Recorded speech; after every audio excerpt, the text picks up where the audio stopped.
Cold brew oven adjustment. 5 to 7 minutes. Sorry. Up, guys, come on. Let's start over. I'm covered. Thank you. I'll never forget my first time on a surfboard in January of 1985 at Tourmaline Surf Park in Pacific Beach. Now, I know what you're thinking. Oh, he must have been about 5 years old at the time on family vacation. And I borrowed that intro from Nate, who gave it last week, and his was way funnier.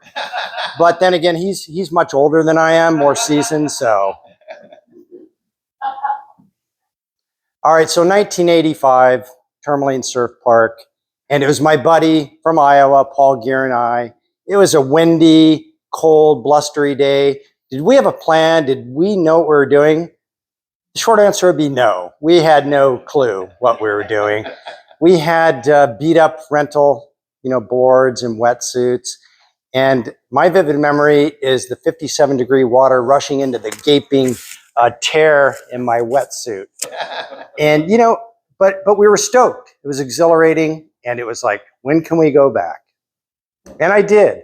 And to me, that was an intro to many ocean adventures in San Diego over the last 38 years. Am I a great surfer? No. At best, I'm a weekend warrior. But it got me into swimming. Swimming, I became a regular at La Jolla Cove. And I'll never forget witnessing the great manta rays, migrating up from Mexico.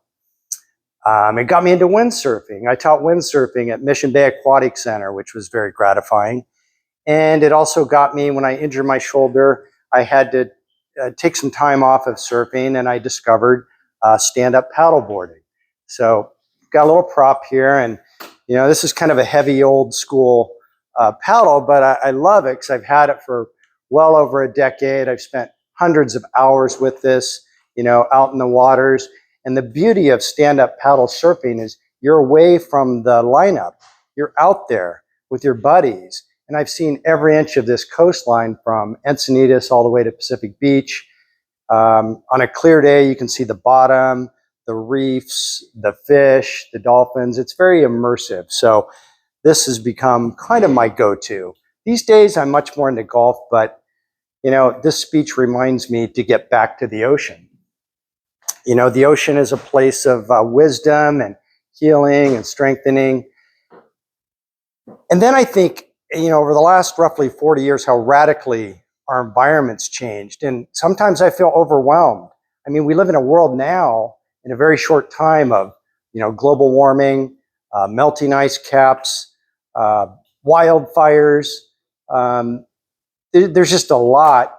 And then I think, what can we do about it? What have I done about it? Really nothing. I mean, this is my first naive attempt at an environmental speech to kind of talk about what's important to me. I do support the Surfrider Foundation, whose mission is clean oceans, helping to host an event next Tuesday. I'll have invites after the meeting if you're curious. But my message is, consider what Theodore Roosevelt said when he quoted, "Do what you can with what you have where you're at." And this is a president, who instituted the national park system. Imagine our country without national parks. And I'll close with a quote by Jacques Cousteau. And he said that the sea is the great unifier. It's our last hope. We are all, more than ever, on one small boat together, okay?